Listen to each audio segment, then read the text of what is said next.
We are joined by Mr. Mark Gunther, the Officer of Minority Affairs, the Director of the Office of Minority Affairs at Tennessee State University. And this is a continuation of our discussion of Brown versus the Board of Education and diversity in public education, public higher education. And of course, Mr. Gunther, let me welcome you to this particular segment of the show. And to tell you, Mr. Gunther, how delighted we are to have you here, because I think that your appearance will give us an opportunity to sort of round up the first two segments that we had dealing with diversity in public education, in higher public education. Let's see if we can have you to give us a little information about your background, your education, and then we'll talk about the Office of Minority Affairs at Tennessee State University. I received my undergraduate degree in communications from Austin Peay State University and stayed there and received my master's as well. I first came to Tennessee State University as a consultant for a trainer of the trainers program to coordinate their culminating conference and to put together a directory. The trainer of the trainers program was geared toward making African Americans leaders, better leaders in their community. From there I went to direct, still at Tennessee State University, a grant through the USDA that was geared toward reducing the rapid decline of minority land loss among farmers. We dealt with a lot of minority farmers primarily in West Tennessee, and I stayed there for 6 years, and then in 2000 came to Student Affairs, and have been the Director for Minority Student Affairs since 2000. Now, Mr. Gunther, the Office of Minority Affairs at Tennessee State University has to be a very, very relatively new office, just by the very name, and being such an office on the campus of an historical black institution. Let's talk about that. I mean, how did that kind of office come into being? It all came about under the merger that you were discussing earlier, actually, when the UT Nashville and Tennessee State merged in the late 1970s.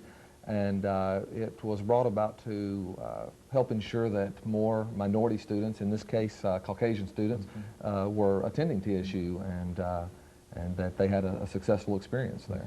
And this would be a sort of an office that would deal with that? Right, to deal with any issues or problems that may arise for minority students, to act basically as a liaison between the university departments and the minority students. Now, how does this fit into Brown versus the Board of Education, from what we've already said about Brown versus the Board of Education? What is the purpose of this office, and how does that fit into that? We, at Tennessee State University, we want to create a very diverse student body. We have one of the most diverse faculties of any college probably in the United States, and we are really trying to keep a diverse student body as well. One of the things that I work with is retention programs, for example, to make sure that not only we receive, minority students want to come to the university, but they want to stay. I have various organizations that I serve as the advisor for or work with, but all the organizations that I work with are not strictly for minority students. They are diversity organizations, and the primary focus is to have multicultural membership bases in those. So my goal is to have the minority students at TSU to become integrated in university life and in campus activities, to feel as they are a part of the university as any other student. You mentioned, and I think we talked about the Office of Minority Affairs, but you point out that you're not only concerned with minority affairs, but there are also other areas in diversity that you're concerned with, age and et cetera, et cetera. Let's talk about it from that perspective. How does that help to create diversity? Talk about it. Well, one thing that came out as a result of the consent decree is our Geyer Non-Traditional Student Scholarship. It's geared toward returning students, or students who have been out of school for at least 2 years that are returning to school, and to get more non-traditional. Tennessee State, as you're well aware of, has a broad base of non-traditional students, but we're trying to still increase the number of non-traditional students at the university and the number of minority students. And that scholarship that was introduced last year is one means to do that. And of course, when you mention Office of Minority Affairs on the campus of Tennessee State University, you can also say that there is an Office of Minority Affairs, essentially the same kind of office on other institutions, Austin Peay and et cetera, et cetera. They go various names, multicultural affairs, but yes, just about every university has some type of office. In Tennessee, I would be the only one that minority group would be Caucasian, of course, which presents a unique situation, just by the mere fact that you know, white students coming to TSU, it's the first time in their life, for most of them, they've been a minority. So it's a new experience, but it's also an experience that they can carry with them throughout the rest of their life. So. Now, having had contact with a large number of students who might fall into that category, what do you find to be their general reaction in terms of that kind of situation, coming into being, for the first time, a minority in a majority situation? Well, I think a lot of them are prepared. They know Tennessee State University is a historically black school, and they're prepared for that.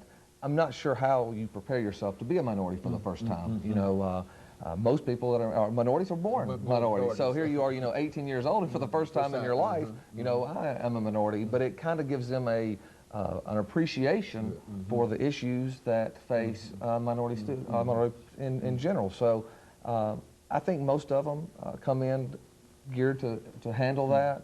And when they find out that our university is really accepting of all students, and that we have, I mean, our campus is a beautiful campus. That's the one thing I think is an advantage for me when I work with recruiting minority students is, you know, sometimes through negative press, a lot of students out in the Nashville and surrounding area have not heard the positive things that TSU has to offer. And then when they come to our campus, they're blown away by the beautiful campus, how well it's maintained, about how friendly you know, people are and how they're treated. So my job's relatively easy when they come on, you know, come out to TSU for the first time. You know, when you talk about minority, let's look at diversity. I think you also indicated that Tennessee State University not only is involved with an Office of Minority Affairs, but it's concerned about diversity. You talk about age and etc. Let's look at it from that perspective. What is your office doing in terms of helping to enhance or further create diversity among students? Those individuals, for example, who might be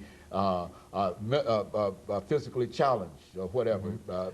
Well, we also, for the ones that have physical disabilities, we have a disabled student services that represent them and deal with those issues.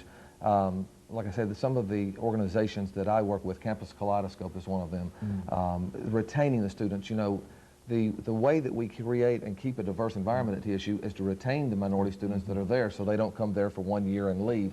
So as far as diversity and maintaining diversity is offering them programs that get them into the mainstream of the university and to also bring in the majority students, the African-American students, into these same organizations to where they're brought together. You know, I think a lot of times there are a lot of misperceptions. A lot of the African-American students think that the only white students that come to TSU are on, say, minority scholarship. They come there for scholarships. Well, speak to that. Is that yeah, that is the furthest from the truth.